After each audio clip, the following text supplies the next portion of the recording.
주인은 누구라는 거예요? 돈이라는 겁니다. 돈. 보세요. 나를 부인하지 않으면 절대 예수님 따라갈 수 없습니다.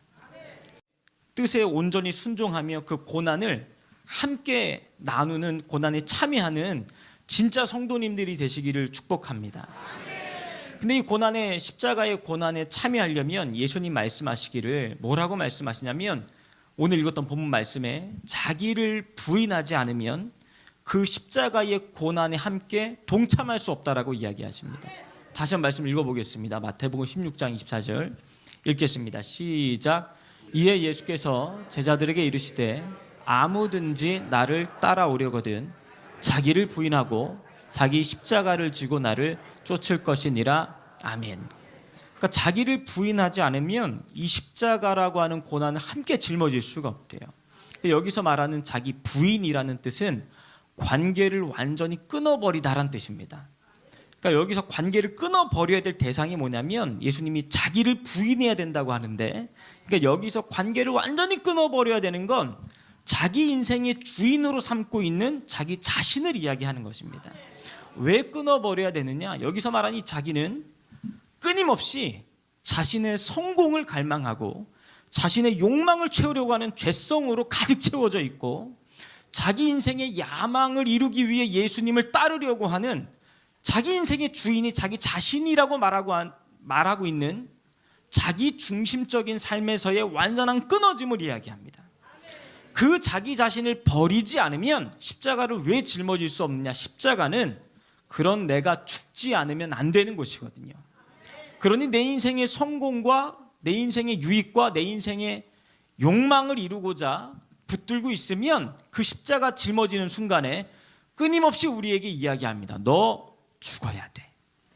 십자가는 내가 죽지 않고는 붙들 수 없는 것이야. 끊임없이 우리에게 죽음을 이야기하고 있는 것이거든요. 그러니 자기를 부인하지 않고는 결코 주님의 십자가를 짊어질 수 없다라는 것입니다.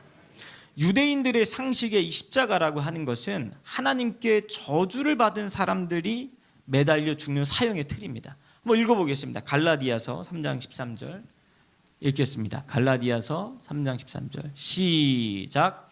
그리스도께서 우리를 위하여 저주를 받은 바 되사 율법의 저주에서 우리를 속량하셨으니 기록된 바 나무에 달린 자마다 저주 아래 있는 자라 하였음이라. 아멘. 그러니까 유대인들의 상식선에는 십자가에 매달려 죽는다라고 하는 의미는 하나님께 저주를 받아서 버림받는 사람들이 죽는 사형의 틀입니다. 근데 예수님이 자꾸 하시는 말씀이 나를 따라오려면 자기 자신을 부인하고 이 십자가 지고 따라와야 된다. 계속 그 말씀을 하고 계시는 거예요.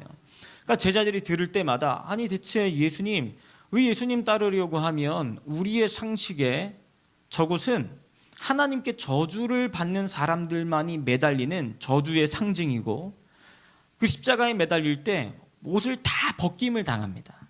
그러니까 예수님 성화에 보면 예수님이 팬티처럼 이렇게 가려놨는데 실제 십자가에서 죽으실 때에 실오라기 하나 걸치지 않고 십자가에 오르셨습니다. 그러니까 그 십자가라고 하는 건 수치의 상징입니다.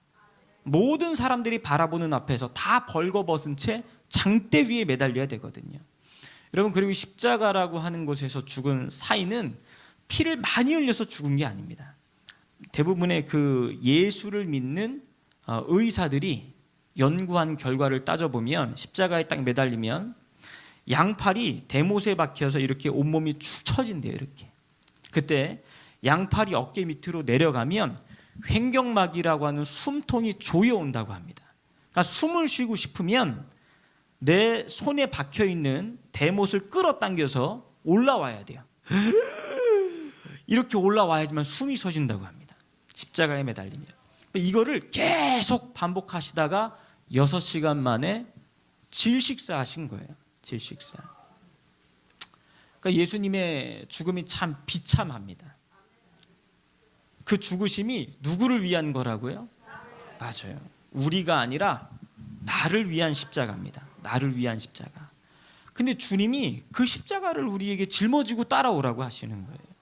십자가는 단순히 우리가 구원받을 때 통과하는 하나의 게이트가 아니라 우리가 반드시 주님 나라 가는 그날까지 짊어져야 될 우리의 삶이라는 것을 기억해야 됩니다. 여러분, 십자가가 우리의 삶이 되기를 축복합니다. 십자가의 고난 없이 면류관의 영광 또한 우리에게 존재하지 않습니다. 그래서 그 십자가를 짊어지고 따라가는 사람들을 주님의 제자라고 합니다. 다시 한번 말씀을 좀 정리하겠습니다. 주님께서는 우리가 주님을 따라올 때 반드시 자기 자신을 부인하고 그 십자가를 짊어지고 따라오라고 하십니다. 근데 십자가를 짊어지기 위해선 자기 부인이 반드시 이루어져야 되는데, 자기 부인이라고 하는 건 내 인생의 주인이 나라고 생각하는 나 자신과의 관계를 완전히 끊어버리지 않으면 십자가를 짊어질 수 있어요, 없어요? 없어요. 예수님이 짊어질 수 없대요. 왜냐하면 그 십자가는 우리의 야망과 꿈과 욕심이 반드시 죽어야만 하는 것이거든요. 그러니 내가 죽어야 된다라고 말하는 십자가와 나의 욕망을 이루고 싶은 내 주인이 함께 여러분 공존할 수 있습니까, 없습니까? 없어요. 그래서 자기를 부인하지 않으면 이 십자가를 짊어지고 주님을 끝까지 따라갈 수 없습니다. 성경에 여러 가지 사례들이 등장하는데, 자기를 부인하지 않고 주님을 쫓아가려고 하다가 결국에 예수님을 부인하고 떠났던 수많은 사례들이 존재합니다. 첫 번째 한번 보겠습니다. 마태복음 19장의 20절 말씀입니다.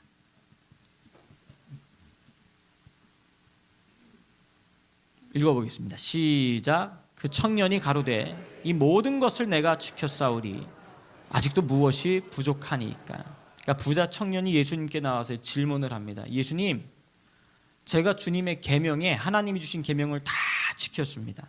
제가 무엇을 더 하여야 영생을 얻을 수 있겠습니까?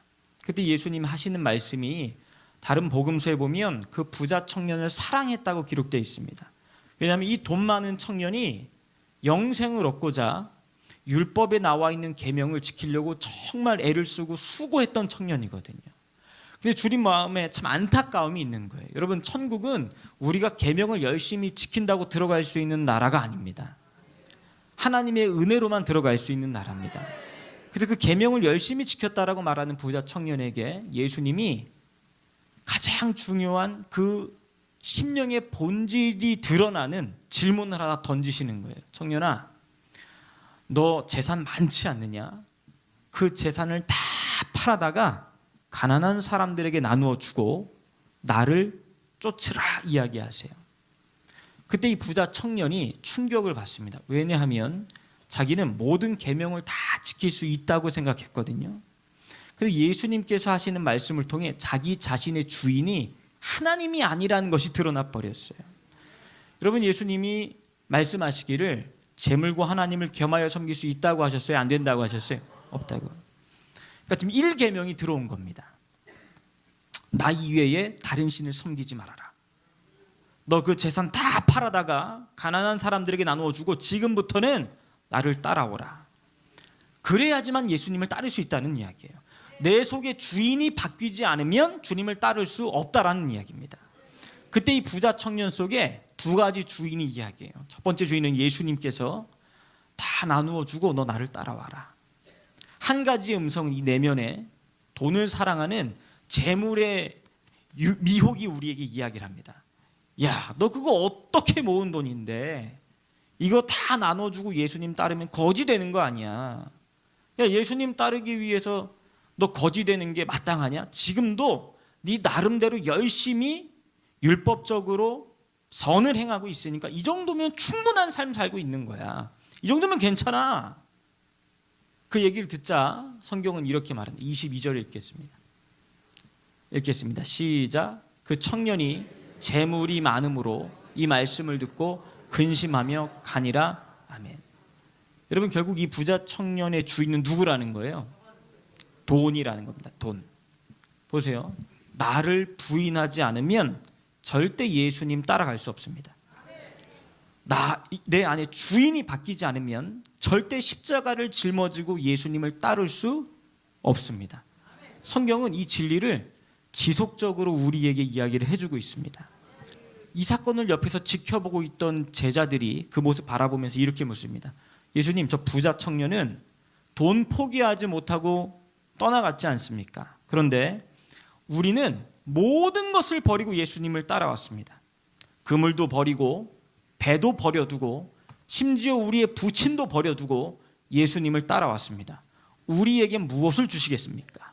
라고 묻자 예수님께서 보상에 관한 말씀을 하시거든요. 여러분, 그런데 제자들이 부자 청년이 버렸던 돈은 버리고 쫓아왔는데 예수님께서 십자가에 못 박히시기 이전에 로마 병정들에게 잡히시던 그날 밤, 여러분, 제자들도 예수님 버리고 도망가요, 안 도망가요? 예수님 버리고 도망갑니다. 왜 버리고 도망가냐면 제자들의 마음속에 부자 청년과 같은 우상이 여기 숨어 있었거든요. 우상. 제자들의 우상이 먼저 보겠습니다. 마태복음 20장 21절입니다. 읽겠습니다. 시작. 예수께서 가라사대 무엇을 원하느뇨? 가로되 이 나의 두 아들을 주의 나라에서 하나는 주의 우편에 하나는 주의 좌편에 앉게 명하소서. 무슨 얘기냐면 여기서 말하는 주의 나라라고 하는 건 이스라엘 백성들이 원했던 주의 나라는 하나님의 나라가 완성되는 걸 말하는 게 아닙니다. 지금 로마의 압제 속에 있기 때문에 예수님께서 로마의 압제 속에 있는 이스라엘을 다윗 왕처럼 독립시켜 주시는 그 나라를 주의 나라라고 지금 생각을 하는 겁니다. 그래서 이스라엘 나라가 독립하고 예수님이 대통령 되시면 주님 우편과 좌편에 우리 아들들에게 한 자리씩 주셔야 됩니다 라는 이야기가 제자들이 갖고 있던 우상이에요. 예수님이 이 나라를 회복하시면 내가 한 자리 차지할 수 있겠지, 그러기 위해서라도 끝까지 예수님 따라가야 된다라고 생각하는 게 지금 제자들 속에 있는 한 자리에 대한 욕망입니다. 욕망. 근데 예수님 겟세마네 동산에서 기도하고 나오실 때 가룟 유다가 나와서 예수님 손에 입맞춤하고 예수님을 팔아버립니다. 그때 그 예수님을 지키려고 베드로가 칼을 뽑아요. 근데 칼을 뽑아서 휘두르는 그 용기 있는 행동의 마음의 동기와 본질이 뭐냐면 지금 예수님 잡혀가시면 내가 이루고자 하는 인생의 성공이 송두리째 사라져버린다는 겁니다. 예수님을 지키는 이유가 구원의 주라서 지키는 게 아니라 내 인생의 야망과 꿈을 이루기 위해서 예수님이 필요한데 그 예수님이 지금 잡혀가신다는 거예요. 그래서 지금 주님을 지키기 위해 칼을 휘두르고 있는 겁니다. 그때 예수님이 하시는 말씀이 베드로 칼 집어넣어라. 칼 쓰는 자 칼로 반드시 망한다. 내가 한마디만 하면 12영도 더 되는 천사들이 와서 나를 호위할 수 있다는 것을 네가 알지 못하느냐. 그러자 예수님이 잡혀가시니까 베드로 플러스 모든 제자들이 다 도망갑니다. 성경 말씀 보겠습니다. 마태복음 26장 56절입니다. 읽겠습니다. 시작. 그러나 이렇게 된 것은 다 선지자들의 글을 이루려 함이니라 하시더라. 이에 제자들이 다 예수를 버리고 도망하니라. 아멘. 여러분, 제자들도 예수님 끝까지 쫓아가는 줄 알았는데 그렇지 않습니다. 마음속에 예수님이 주인 되지 않으면 결코 끝까지 예수님 따라갈 수 없습니다. 왜냐하면 그 십자가 짊어지고 가다 보면 반드시 내 안에 있는 우상 들춰내시거든요. 주님을 따르고 있는 우리 마음의 잘못된 동기와 수단을 다 들춰내시거든요. 여러분, 교회의 강단들이 지금 다 이상하게 변해버렸어요. 주인 바꾸라는 얘기를 하지를 않습니다. 그냥 주인이 우리 속에 내 인생의 성공을 위해 교회 열심히 다녀도 되는 것처럼 가르치고, 마치 강단이 우리 인생이 이 땅에서 내 삶을 성공해야만 하는 하나의 수단으로서 가르치는 것이 굉장히 많이 있습니다. 자기를 부인하고 십자가를 지라고 가르치는 것이 거의 존재하지 않고, 자아의 파쇄라는 말을 들어본 적도 없는 교회 성도님들이 굉장히 많습니다. 자아의 파쇄는 고상하고 자기 인생의 성공이나 귀를 간지럽게 해주는 그런 교회의 수많은 성도들이 미어 터지도록 보입니다. 여러분, 복음이 교회 안에 회복돼야 될 때인 줄로 믿습니다. 주님은 우리에게 나 믿으면 축복받아 이런 말씀하시지 않거든요. 나를 따르려거든 첫 번째 뭘 부인해야 된다고요? 자기 부인. 내 인생의 주인이 나라고 생각했던 자기를 부인하지 않으면 주님 따라갈 수 없습니다. 두 번째, 뭘 짊어지고 따라가야 된다고요? 십자가. 여러분, 예수님 따르겠다고 결정하는 순간 반드시 우리가 이 땅에서 치러야 될 대가들이 있습니다. 여러분, 예수 믿는다라고 이야기하면 사람들이 우리에게 환대해 줍니까? 손가락질합니까? 손가락질이에요. 근데 예수님을 믿기로 작정했으면 우리가 감당해야 될 고난들이 존재하거든요. 여러분, 그 고난이 이후에 그 무엇과도 비교할 수 없는 영광으로 환산된다라는 믿음의 눈이 활짝 열리시기를 바랍니다. 믿음의 선진들이 그 나라에 대한 영광이 열리지 않았으면 주님을 위해 받는 고난이 두려워서 그 길을 결코 갈 수 없었을 텐데, 오순절에 성령의 세례를 체험하고 나서는 제자들이 완전히 변해버립니다. 예수님을 따라가다가 받을 고난을 생각하면 무서워서 다 도망쳤었는데, 자신의 인생의 꿈과 성공이 사라져버릴까 봐 두려워서 다 도망갔었는데, 성령을 체험하고 하나님의 뜻이 무엇인지, 예수님을 따른다라는 게 무엇인지, 주님의 고난에 동참한다는 게 무엇인지 깨닫게 된 이후로는 제자들의 꿈과 이 땅에서의 성공에 대한 개념이 완전히 바뀌어버렸어요. 예수 이름을 위해 받는 능력을 기쁨으로 여겼더라, 성경 기록하고 있습니다. 여러분, 주님을 위해 지금 고난 받고 계십니까? 기뻐하시길 바랍니다. 이루 말할 수 없는 영광으로 주님께서 채워주실 줄로 믿습니다. 그러니까 부자 청년도 주님을 떠나갔고, 심지어 제자들마저도 주님을 다 부인하고 도망쳤습니다. 베드로가 주님 부인하고 도망쳤다라고 할 때 그 자기 부인과 똑같은 단어거든요. 그 부인이란 단어, 아까 말씀드린 것처럼 관계를 완전히 끊어버리다, 이 뜻입니다. 그러니까 베드로가 주님을 부인할 때 그 순간만큼은 예수님과의 관계를 완전히 끊어버리기 위해 자기가 손해볼까 봐 예수님 부인하고 마지막에 그 이름 저주하고 도망쳤거든요. 우리 인간이 그렇게 연약한 죄인들입니다. 근데 귀한 것은 그런 죄인을 주님이 또 찾아오신다라는 이야기예요. 여러분, 그게 복음인 줄로 믿습니다. 마지막으로 이제 결론으로 말씀을 드립니다. 예수님이 십자가에 매달리실 때에 제자들마저도 다 도망치고 떠나갔는데 그 곁을 떠나지 않았던 사람들이 있다고 성경이 기록하고 있습니다. 누구였는지 한번 보겠습니다. 마태복음 27장입니다. 55절 말씀 읽겠습니다. 시작. 예수를 섬기며 갈릴리에서부터 쫓아온 많은 여자가 거기 있어 멀리서 바라보고 있으니, 다 예수님 버리고 도망쳤거든요. 그 십자가 앞에 두렵고 떨림으로 다 도망쳤습니다. 근데 오로지 지금 누구만 성경에 남아있다라고 기록하고 있냐면, 예수님을 섬기며 갈릴리에서부터 쫓아온 많은 여자들만이 남아있대요. 여러분, 이 여인들 중에 한 분을 소개해드리고 오늘 같이 좀 기도하려고 합니다. 예수님께 큰 은혜를 입었던 그 베다니의 향유옥합을 들고 찾아왔던 마리아라고 하는 여인이 있었습니다. 근데 이 여인이 옥합을 깨트리고 주님 앞에 나왔을 때 예수님 하시는 말씀이, 이 여인이 옥합을 깨트리는 이유는 나의 장사를 위함이라, 나의 죽으심을 위해 지금 이 옥합을 깨트린 것이다 라고 말씀하시거든요. 그러니까 이 여인은 예수님께서 죽으시는 그 죽으심의 의미가 무엇인지를 알게 되었다는 이야기예요. 여러분, 성령께서 계시해 주신 줄로 믿습니다. 하루는 기도하는데 예수님께서 자꾸 제자들에게 하신 말씀이 떠올라요. 내가 곧 대제사장들에게 팔려서 십자가에 못 박혀 죽게 될 것이다. 예수님 왜 자꾸 죽는다는 얘기하시지? 라고 기도하고 있는데 성령께서 알게 해주셨어요. 예수님이 죽어야지만 너희가 구원받을 수 있는 것이란다. 갑자기 이 마리아의 눈에서 눈물이 뚝뚝 떨어지면서 옥합을 꺼내 들더니 하루 종일 예수님을 찾아다니기 시작합니다. 혹시 예수님 보셨습니까? 우리 예수님 보셨습니까? 저기 베다니 시몬의 집에 예수님 계신 거 봤습니다. 눈물을 흘리면서 막 달려가요. 그날따라 예수님 딱 바라보는데 막 가슴이 미어오기 시작합니다. 예수님, 나와 같은 죄인 살리려고 이 땅에 오신 겁니까? 그리고 터벅터벅 걸어가더니 그 비싼 향유 옥합을 예수님 발 앞에 깨트려요. 말씀 한번 보겠습니다. 요한복음 12장 3절 말씀입니다. 읽겠습니다. 시작. 마리아는 지극히 비싼 향유 곧 순전한 나드 한 근을 가져다가 예수의 발에 붓고 자기 머리털로 그의 발을 씻기니 향유 냄새가 집에 가득하더라. 아멘. 마리아가 눈물을 흘리면서 예수님, 예수님, 하고 그 발에 입을 맞추고 머리카락으로 주님의 발을 닦아드려요.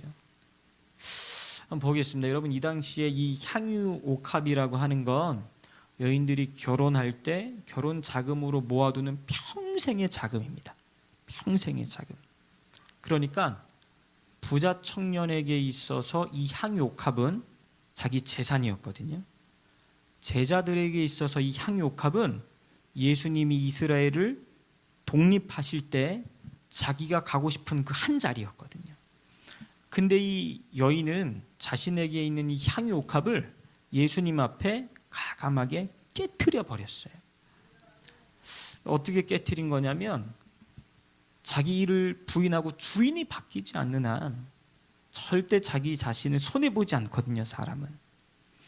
베드로가 신앙 고백하지 않습니까? 주는 그리스도시요 살아계신 하나님의 아들이십니다. 여기서 이 주라는 단어는 한자로 주인 주자인데 영어로는 더 로드라고 되어 있습니다. 로드라는 말은 그분이 나의 왕이시며 나의 통치자란 뜻입니다. 그러니까 신앙은 예수님이 나의 왕이 되시고 나의 통치자가 되시지 않으면 그분을 따라갈 수 없음을 끊임없이 한결같이 우리에게 이 진리를 이야기해주고 있습니다. 이 마리아 향유 옥합을 깨뜨린 마리아는 주인이 바뀌어버렸어요. 어떻게 그 향유 옥합을 부자 청년도 버릴 수 없었고 제자들도 포기할 수 없었던 그 야망을 어떻게 이 여인은 포기했냐면, 따라서 하겠습니다. 예수님을 사랑해서다. 다른 게 아닙니다.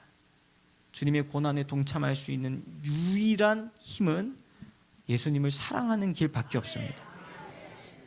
예수님을 사랑하니까 이 옥합 깨트리는 게, 여러분 마리아가 옥합 깨트릴 때 속으로 아깝다라는 생각이 했을까요? 전혀 아깝지 않았을 거예요. 이까지 향유 옥합보다 우리 예수님이 훨씬 더 내 인생에 소중하니까. 부자 청년이 들고 있던 그 돈보다, 그깟 돈보다 예수님이 내 인생에 훨씬 더 소중한 분이시니까. 예수님이 대통령이 되셔서 한 자리 얻게 될 그 자리보다도 예수님 그분 자체가 내 인생에 가장 소중한 분이시니까 내가 갖고 있는 가장 귀하다라고 말하는 그 옥합 깨트리는 게 전혀 어렵지 않다라는 거예요. 여러분, 신앙은 내 속에 있는 주님보다 더 사랑하는 나를 부인하지 않으면 따라가는 척은 할 수 있지만 결국엔 십자가는 짊어질 수 없습니다. 여러분, 고난주간에 2000년 전 예수님이 죽으심을 생각하면서 그때 얼마나 아프셨을까. 눈물을 뚝뚝 흘리는 주간이 아니라 내 안에 예수님보다 더 사랑하는 내가 있는지, 다시금 우리 마음의 주인이 누군지를 오늘 좀 살펴봤으면 좋겠습니다. 그리고 혹여라도 주님보다 조금이라도 더 사랑하는 그 무언가 있다면 그 옥합 오늘 이 시간에 다 깨뜨렸으면 좋겠습니다. 그래서 내 삶의 진짜 주인이 주님, 저 예수님 한 분만으로 만족합니다 라는 고백이 이루어지잖아요. 그러면 더 이상 우리 앞에 찾아오는 고난은 고난이 아닙니다. 주님과 함께하는 영광의 시간이 될 것입니다. 여러분, 이번 고난 주간이 우리 인생의 주인이 바뀌는 인생의 전환점이 되기를 예수님의 이름으로 축복합니다.